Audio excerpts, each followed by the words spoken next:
हम हर साल देख रहे हैं कि हिंदुस्तान में गरीबी बढ़ती जा रही है और देश जो है भुखमंगे लोगों का एक गणतंत्र बनकर रह गया है। सरकार के लोक लुभावन नारों को ये सुने और जब वोट देने का समय आए तो हिंदू मुसलमान में बढ़ जाएं। हमारे यहाँ अमीरी का पैमाना या खुशहाली का पैमाना एक ही है कि भारत सरकार समझती है कि भारत का सेंसेक्स जो है कितना ऊपर जा रहा है। नमस्कार, मैं रविंद्र कुमार हिंद वॉइस के लिए बोल रहा हूँ।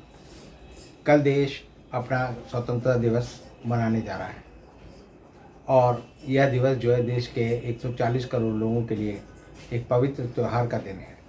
लेकिन अफसोस की बात यह है कि 15 अगस्त 1947 के बाद देश आज़ाद होने के बाद 80 करोड़ लोग ऐसे हैं जो इस देश में भूख से पीड़ित हैं और बेहद गरीब हैं। मोदी सरकार के आंकड़े हैं कि मोदी सरकार का कहना है कि वह 85 करोड़ लोगों को हर महीने 5 किलो गेहूं चावल दे रही है और इसके लिए मोदी जी ने बड़े बड़े विज्ञापन के लिए अपने थैले छपवाए हैं और उन थैलों में हम देखते हैं कि उनको 5 किलो राशन दिया जा रहा है। ये एक विडंबना है कि जिस देश ने 71 साल पहले देश में आज़ादी प्राप्त की और आज के समय में हम जो है इस साल 75वें साल में प्रवेश करने जा रहे हैं, यानी ये आज़ादी का एक महत्वपूर्ण पड़ाव है। लेकिन इसमें देश में लोग जो है हताशा से, गरीबी से, भुखमरी से पीड़ित हैं और ये सारे लोग जो है पूरे हिंदुस्तान में पाए जाते हैं। अकेले यूपी का उदाहरण लें तो यूपी की आबादी जो है 23 करोड़ लोगों की है, जिसमें 15 करोड़ 81 लाख लोग जो है गरीबी की रेखा से नीचे हैं।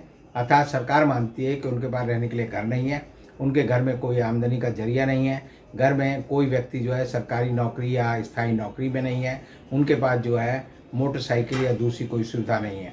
तो ऐसी हालत में गरीबों का रेखा का जो पैमाना है उस पैमाने पर इस देश के करोड़ों लोग जो है आज जी रहे हैं।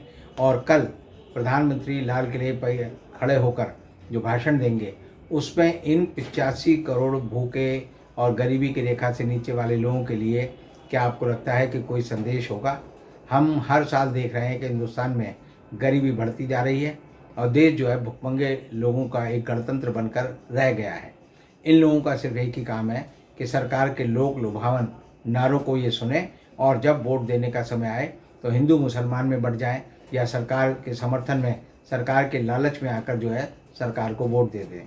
85 करोड़ लोग किसी भी देश के लिए शर्म की बात हो सकते हैं कि हम उन्हें किसी भी तरह की कोई सुविधा, उनको स्वास्थ्य की सुविधा, उनको परिवार की सुविधा, उनको घर की सुविधा, कपड़े पहनने की सुविधा, शिक्षा की सुविधा या खाने की सुविधा नहीं दे पा रहे। लेकिन इसके बावजूद भी हम इस देश में देखते हैं कि हम हमेशा हज़ारों करोड़ रुपया सिर्फ इस बात पर खर्च करते हैं कि देश में खुशहाली आ रही है, लोग अमीर बन रहे हैं। हमारे यहाँ अमीरी का पैमाना या खुशहाली का पैमाना एक ही है कि भारत सरकार समझती है कि भारत का सेंसेक्स जो है कितना ऊपर जा रहा है। देश में गरीबी छा रही है, देश की अर्थव्यवस्था चौपट हो रही है। लेकिन दूसरी ओर जो हमारे स्टॉक एक्सचेंज है, मुंबई स्टॉक एक्सचेंज का जो सूचकांक है वो 55,000 को पार करने के आसपास पहुंच गया है और इस सब को सरकार मानती है कि देश की प्रगति का सबसे बड़ा उदाहरण है।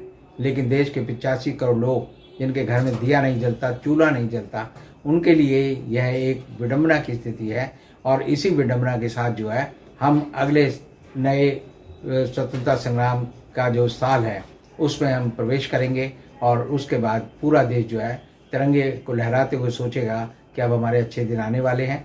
अब ये देखना है कि अगला साल जो कि देश की आज़ादी का 75वां साल होगा तो वह क्या लोगों को अपने उनके सपने जो है उन्हें पूरा करने में कामयाब हो पाएगा या नहीं हो पाएगा। ये एक बड़ा सवाल सब लोगों के माथे पर प्रश्न चिन्ह की तरह लटका हुआ है। धन्यवाद।